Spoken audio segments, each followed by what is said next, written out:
se retrouve pour la dernière vidéo room tour avec les pièces d'eau, puisque aujourd'hui, comme vous l'avez compris, je vais vous montrer l'avant et l'après de la salle de bain et de la cuisine. Comme vous voyez, notre salle de bain était dans son jus et elle avait besoin d'un bon coup de frais, donc je vous montre ça.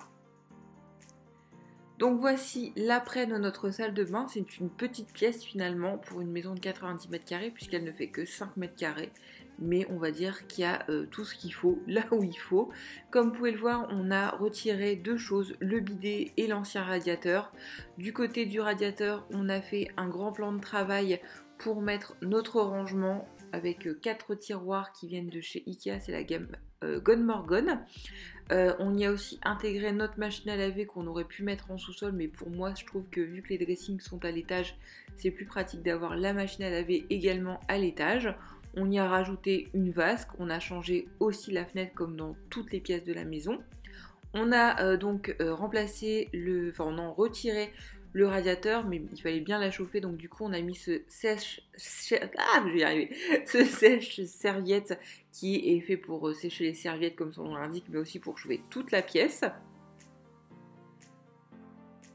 Au-dessus de la vasque, j'ai mis ce miroir que j'adore, que j'ai chiné, qui allait totalement avec cette couleur un peu taupe mauve dans la salle de bain. On a également enlevé tout le carrelage du sol et mural. Le vert, c'est pas du tout ma tasse de thé. Et on l'a remplacé au mur par un joli carrelage métro et au sol par un carrelage imitation parquet. Parquet bois, vu que tout le reste de l'étage c'est du vrai parquet. C'était un peu pour faire un petit clin d'œil. Et je trouve que le rendu du carrelage métro, du parquet, du carrelage imitation parquet, de cette gamme de placards, etc., ça accorde plutôt pas mal. Pour la robinetterie, je voulais absolument du laiton or, pas d'inox. Je n'aime pas du tout l'inox et du coup j'ai galéré à trouver. Mais finalement j'ai trouvé mon bonheur chez masaldebain.com. De toute façon je vous mettrai le lien et les références en barre d'infos. Et franchement ça coûte pas plus cher finalement que l'inox et la qualité est dingue. J'aime beaucoup le rendu avec la baignoire. J'ai pas pu enlever le bitonio couleur inox, là à chaque fois ça m'énerve, mais on est obligé puisque c'est le bidoir de la baignoire. On a aussi remplacé la douche par cette baignoire qui fait 1,70 mais avec des enfants et moi je suis fan de baignoire, donc c'était impossible de ne pas en mettre une. Et franchement je ne regrette pas du tout parce que ça mange pas autant que la place que ça.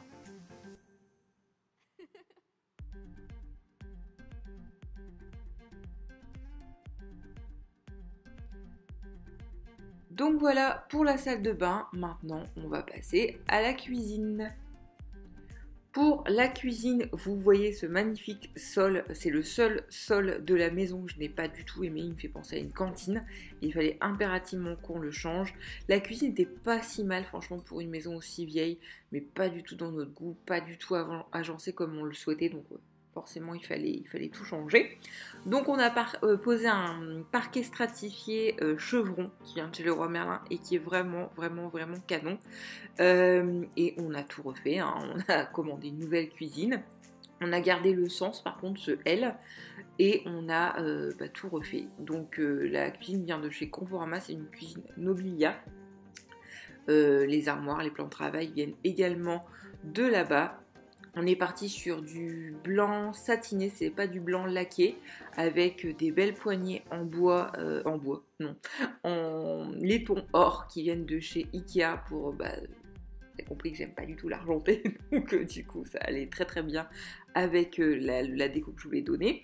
La crédence carrelée, vous m'en avez énormément parlé sur les réseaux sociaux, sur Instagram.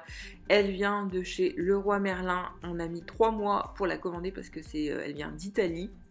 C'est vraiment un carrelage de qualité et on l'a commandé donc chez Leroy Merlin. Les étagères viennent de chez Maison du Monde. La hotte de chez Cdiscount. C'est le seul truc on va dire moderne avec le frigo qu'il y a dans cette pièce.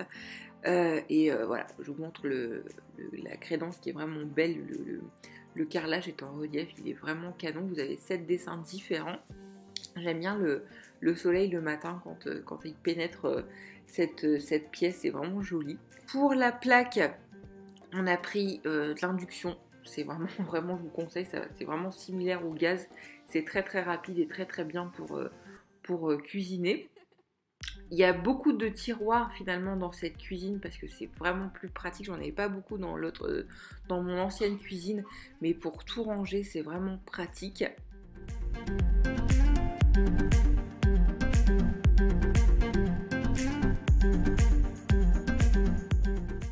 J'ai mis ces petits tiroirs pour pouvoir ranger mes épices, mes petits torchons. Le grand tiroir pour ranger les couverts, les assiettes, le lave-vaisselle, hein, forcément c'est impératif dans une cuisine. J'en ai pas eu pendant 3 mois, c'était horrible. Et voilà le bac blanc avec la robinetterie en laiton or que je vous conseille pas forcément pour le robinet. Ça vient ensuite chez Leroy Merlin et c'est pas quali, on va le changer je pense à terme.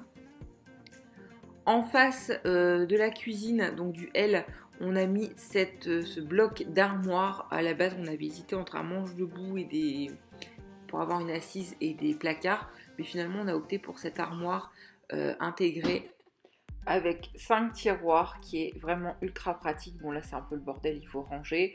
J'ai mis en haut tous mes ustensiles de cuisine. Et vous voyez qu'il y a le four et le micro-ondes qui sont intégrés et c'est vraiment pratique. Donc voilà, cette série de room tour est maintenant terminée. J'espère que ça vous aura plu, que je vous montre comme ça l'intégralité de notre maison avant et après. Ça a été beaucoup de travail. Là, c'est notre jardin, mais on compte s'en occuper l'année prochaine. Sur ce, je vous embrasse. Je vous dis à bientôt.